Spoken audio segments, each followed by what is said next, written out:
حاصل ہوا اور اس نے کہا کہ ابھی ایک پل میں قطب المنار کی کرامت کو ہم توڑ دیں گے۔ وہ جادوگر تھا، بہت بڑا جادوگر، توجہ چاہتا ہوں، بہت بڑا جادوگر تھا۔ اس نے لوہے کے چنے بنائے، دیکھنے والا بتا ہی نہیں سکتا تھا کہ یہ چنے لوہے کے تھے، بالکل سیم چنے کا جیسا لوہے کا چنا۔ ایک تھال میں لوہے کے چنے لے کر کوکلا پہاڑی پر سرکار قطب المنار کی خدمت میں پہنچا۔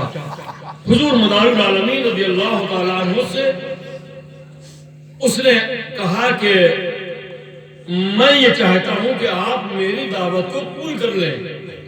سرکار قطب المنار نے فرمایا کہ میرا دائمی روزہ ہے، میں کچھ کھاتا نہیں ہوں۔ اس نے یہ سوچا کہ شاید کہ یہ اب نہیں کھائیں گے، انہوں نے روزے کا بہانہ کر لیا۔ قطب المنار نے دل کی بات ٹٹول لی۔ آپ نے فرمایا گھبراؤ نہیں، پریشان نہ ہو، میرا روزہ ضرور ہے لیکن میرے شرفا کا روزہ نہیں ہے۔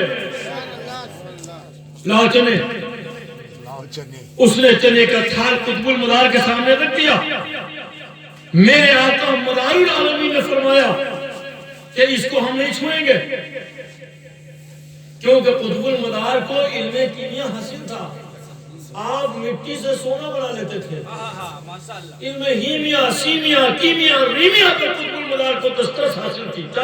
روح آسمانی کتابوں کے حافظ بھی تھے، عالم بھی تھے، بہت بڑے علامۃ الدہر کا نام بدی الدین مدار ہے۔ آپ نے فرمایا کہ ہم نہیں چھوئیں گے، ورنہ تم یہ کہو گے کہ تمہارے ہاتھوں کی وجہ سے یہ ایسا ہو گیا۔ آپ نے فرمایا میرے تمام چیلے بیٹھے ہیں، بانٹ دو۔ اس نے اپنے ہاتھوں سے تمام سرکار کے خلفاء چیلوں میں ایک ایک چنا بانٹ دیا۔ قطب المنار کے خلفاء نے چنا منہ میں رکھا۔ اس نے سوچا کہ ابھی یہ دانت چلائیں گے، ابھی تڑاتڑ ہو کر دانت ٹوٹے گا۔ وہ سمجھ رہا تھا کہ یہ سمجھ نہیں پائے۔ تمام خلفاء کو چنے دیے، سب نے چنا کھا لیا، اب ہکا بکا۔ اس نے کہا کہ حضور یہ تو بتائیے، یہ تو چنے لوہے کے تھے، آپ کے خلفاء کیسے کھا گئے؟ قطب المنار فرماتے ہیں کہ پیری لوہے کے چنے، پیری لوہے کے چنے ہیں، کبھی سے تو یہ کہاوت مشہور ہے۔ سرکار نے فرمایا ٹھیک ہے، تم شاید میرا امتحان لے کر لوہے کے چنے لے کر آئے تھے تو کوئی کھا نہیں سکتا، میرے خلفاء نے کھا لیے، لاؤ ایک چنا جو بچا ہے مجھے دے دو۔ سرکار قطب المنار نے وہ چنا لیا، کوکلا پہاڑی پر بو دیا۔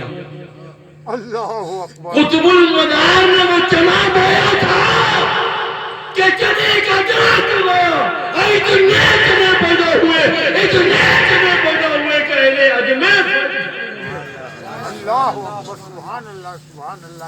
جس قدر کے اہل اجمیر کے باشندگان تھے، سب کے سب حضور مدار العالمین رضی اللہ تعالیٰ عنہ کے دست حق پرست پر اسلام قبول کرنے لگے۔ یہ کس طرح کی بات ہے؟ یہ خواجہ غریب نواز رضی اللہ تعالیٰ عنہ کی ولادت سے 250 سال پہلے کی بات ہے، 230 سال پہلے کی۔ قطب المنار نے اجمیر کی دھرتی پر اسلام پھیلا دیا تھا۔ مجھے کوئی اعتراض نہیں خواجہ غریب نواز رضی اللہ تعالیٰ عنہ کی تبلیغ و اطاعت سے، بے شک آپ نے بہت بڑی اسلام کی خدمت فرمائی۔ 3 صدی میں اسلام اجمیر کی دھرتی پر قطب المنار لائے۔ مدار العالمین اجمیر 4 مرتبہ گئے، 4 مرتبہ۔ چوتھی مرتبہ جب گئے تھے کہ حضور خواجہ غریب نواز رضی اللہ تعالیٰ عنہ نے قطب المنار سے اقتصاد فیض کیا تھا۔ یہ بھی بتاؤں گا کیسے کیا تھا۔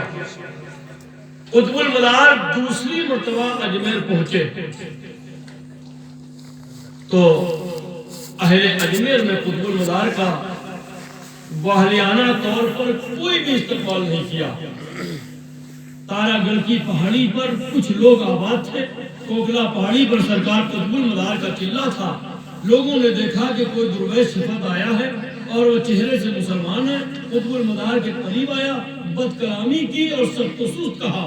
سرکار قطب المدار نے فرمایا کیا تمہارے لیے پاس مہمان نوازی کے لیے یہی جملے ہیں؟ کہا کہ ہم مہمان نوازی تو خود جانتے ہیں مگر اب تمہارے لیے میرے دل میں کوئی جگہ نہیں ہے۔ قطب المدار نے فرمایا آخر ایسا کیوں؟ کہا کہ تم سے پہلے، مطلب جو پہلے سرکار اجمیر میں گئے تھے اس کے بعد اور جو اب پہنچے ہیں دوبارہ اس کے درمیان میں، کہا کہ تمہارے جیسوں کی ایک جماعت آئی تھی جنہوں نے اپنا کام شروع کیا، اہل اجمیر نے ان کو منع کیا لیکن وہ نہیں مانے، باہم ٹکراؤ ہوا، جنگ ہوئی، جنگ و قتال کی نوبت آ گئی، یہاں تک کہ ہمارے لوگوں نے تمہارے لوگوں کو قتل کر دیا ہے۔ اب ان کی لاشوں سے رات میں اتنی بھیانک آوازیں آتی ہیں، ہمارے جانور بھی ڈر جاتے ہیں، ہمارے بچے ڈر جاتے ہیں، ہماری عورتیں ڈر جاتی ہیں، حاملہ عورتوں کے حمل کر جاتے ہیں، اس لیے اب ہم تمہیں رکنے نہیں دیں گے۔ قطب المدار نے فرمایا بس اتنی سی بات؟ کہا ہاں۔ کہا کوئی بات نہیں، آوازیں نہیں آئیں گی لیکن میری ایک شرط ہے۔ کہا کیا؟ آپ نے فرمایا جیسا میں کہوں ویسا کرنا ہوگا۔ ان لوگوں نے کہا ٹھیک ہے۔ سرکار قطب المدار نے فرمایا کہ اگر آوازیں آنا بند ہو جائیں تو تم سب کے سب میرے ساتھ ہو جانا۔ جھوٹی زبان سے اقرار کر لینے میں کیا بنتا تھا؟ لوگوں نے کہا ٹھیک ہے۔ سرکار مدار العالمین نے فرمایا ہمیں لاشوں کے پاس لے چلو۔ خن سواروں کی وہ لاشیں تھیں۔ قطب المدار ان کی لاشوں کے قریب پہنچے، آپ نے دیکھا کہ جنگل میں لاشیں شہداء کی پڑی ہوئی ہیں۔ آپ نے سب کو اکٹھا کروایا، سب کی نماز جنازہ پڑھی اور قبر بنا کر سب کو دفن کر دیا۔ اب رات آئی تو اب ایک بھی چیخ نہیں آئی۔ ایک دن، 2 دن، 3 دن، ایک ہفتہ تک کوئی چیخ و پکار کی آواز نہیں سنی۔ سرکار قطب المدار نے تارا گڑھ پر بسنے والوں کو بلایا اور کہا کہ 7 دن کا عرصہ ہو گیا، ہم نے اپنا کام کر دیا، اب شرط پوری کرو۔ تو اللہ کی توفیق سے جسے اللہ نے توفیق دی تھی وہ قطب المدار کے ساتھ داخل اسلام، قطب المدار کے ہاتھ پر داخل اسلام ہوئے، باقی لوگوں نے انحراف کیا۔ یہ قطب المدار کی دوسری آمد ہے۔